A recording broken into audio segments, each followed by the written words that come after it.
In today's episode, Sira asks, is art made by AI really art? That is a very, very complicated question. And it depends on the context in which we are asking the question. Art, okay, so this is my opinion. I cannot speak for other people, and the answer will become clear fairly shortly. Art is the expression of imagination, right? In some way that can be communicated to other people, such as paintings or dance or music or any of those things.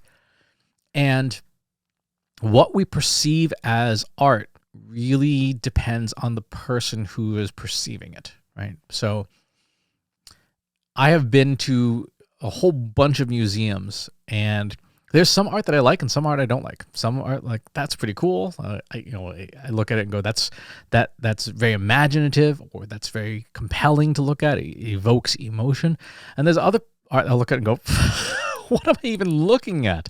I remember I was at the Metropolitan Museum of Art in New York City, and they had this 3x3 blue canvas. I'm like, I don't get it. It's a blue canvas. Like, I could do that at home.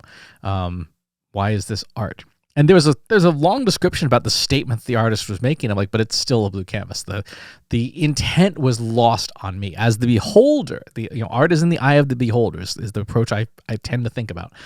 As the beholder, I'm looking at it going, I don't get it. And so I'm very hesitant to say anything is not art. Because there may be things that to me are not art, but to other people are very meaningful and very compelling.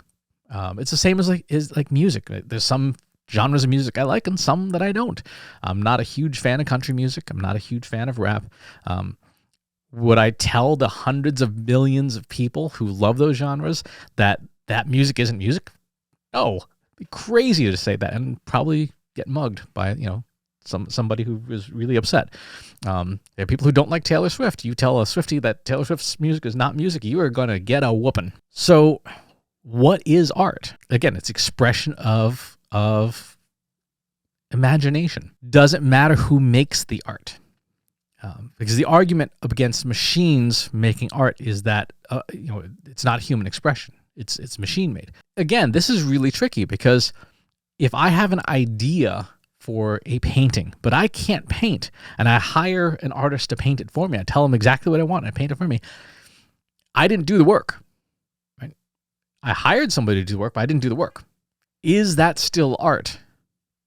I would argue probably yes, especially if I made it for myself, then absolutely it's art, because as the beholder, that to me, the thing that I paid someone to do is art. If I have a machine do it instead of a person, is it still art?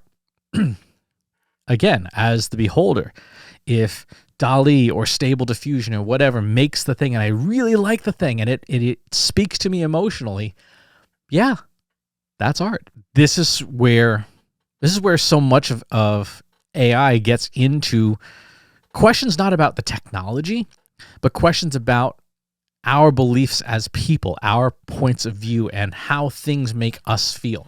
There are a lot of people in the art community who have very valid fears of AI, that it's diluting art, or that it is making it a commodity, cheapening it, or stealing it. And I don't want to negate their points of view, because their points of view are theirs, and their opinions are theirs.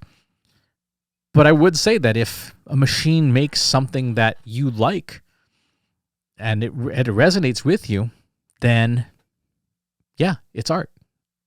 Is it art you like? Maybe, maybe not. Machines can't make art by themselves. If you open up Stable Diffusion or DALL-E and you just sit there and wait for it to make you art, you're going to be waiting a real long time, because they have no agency at all.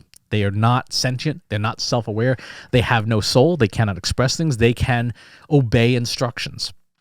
And the quality of the output comes from how good your instructions are. So the person who is commissioning the art, the person who's writing the prompts for these tools, is the creative impulse behind it. So if you put a prompt in, like, make a watercolor painting of a pot of daisies, right? You're going to get a pretty generic piece of imagery back, but that's as creative as the system can be. If, on the other hand, you write out 2.5 pages of exactly what you want in that painting and you talk to a ChatGPT and have DALL-E 3 make it from that, you're probably going to get something that's pretty unique because you spent a lot of time with the creative process to bring the imagination needed to generate the art. Particularly if you sit there and you have to refine it over and over again. It's like, no, I want it this way. No, I want it this way. Why won't you listen to me? I want the pot to have, yellow stripes on it. Stop putting blue stripes on it. You are still expressing your imagination. You are just doing it through a proxy in the same way that giving instructions to a human painter, you didn't do the work, but it's still art made by the human painter with commissioned with your ideas. Now, where a lot of artists do take issue with generated works is the belief that these works are copying them. The diffusers model that most generative AI uses isn't making pixel for pixel copies. What it is learning is associations. Hey, this color pixel tends to be next to this color pixel. And it is trained on the pixel patterns in things like, say, a work of art and the associated caption. So you have, Mona Lisa, painting of an Italian woman from the Renaissance, Leonardo da Vinci, and so on and so forth. And so when you type that into the prompting engine for generative AI, it's going to essentially pull up a catalog of the things that it knows and then use this diffusion method to try and assemble all the pieces that it thinks it knows around that concept over time to render the final artwork. The analogy I use a lot is, imagine you went around the world and you ate pizza in every single pizzeria in the world, and you took detailed notes like, hey, the pepperoni was this size and it was near this way, it's laid out this way and stuff. And then when someone asks you to make a pizza, you went into this huge cookbook that you made and you can replicate a pizza very much like it, but it's not going to be the original pizza, right? There is no pizza in a pizza cookbook. There is detailed notes, and there is absolutely people's intellectual property in there, right? If you go to the local pizzeria and you take detailed notes about how they made their pizza, you can replicate that. And you may or may not have permission to do so, but their pizza is not in the cookbook, right? And when you go to make that pizza from the recipe you made, you are not taking their pizza from them. You may be expressing a very similar idea, but it is definitely not their pizza. Now, do you have the right to do so? If the original work is copyrighted and you are intending to exactly replicate that work, essentially as a derivative work, then yeah, you're violating the copyright. Full disclosure, I am not a lawyer. I cannot give legal advice. So take that important disclaimer. But when people use generative AI, yes, it has been trained on a whole bunch of imagery that is licensed, that is other people's IP, and they did not, in many cases, give their permission. Should that be allowed? We'll find out. Right now, it depends on where you are. So there are certain jurisdictions where, for example, in the EU has ruled copyrighted works that were used to train machine models violate that copyright. So in the EU, that's no good if you built a model using copyrights that were not yours. In Japan, they went the other way and they said that the very nature of how a generative model works, they go the cookbook route. They say there is no original work in the model itself, and therefore training that model and creating that model is not a violation of copyright because you're not taking away anything from the originals, right? The originals are not in there. It's just a book of statistics, essentially. And so in Japan, the law is that a model that was trained on copyrighted data does not violate the copyright.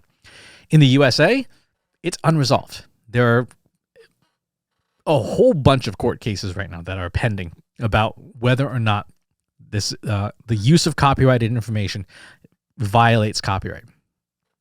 And we will be waiting for quite some time to get a court decision about what that is. In the meantime, however, these models do exist, and they are capable of creating based on the prompts that they are given.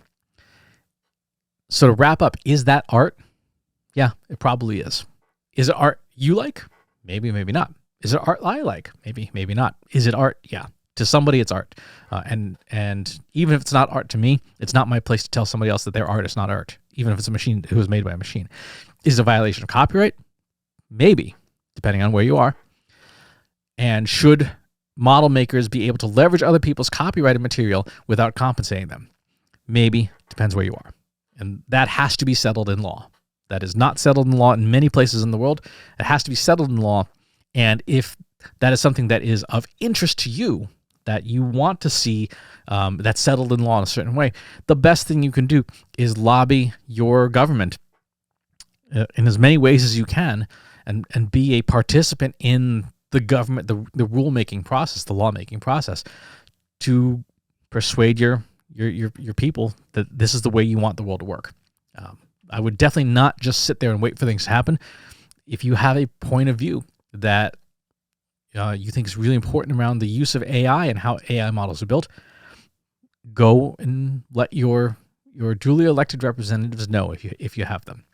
That's the show for today. Thanks for asking. We'll talk to you next time. If you enjoyed this video, please hit the like button.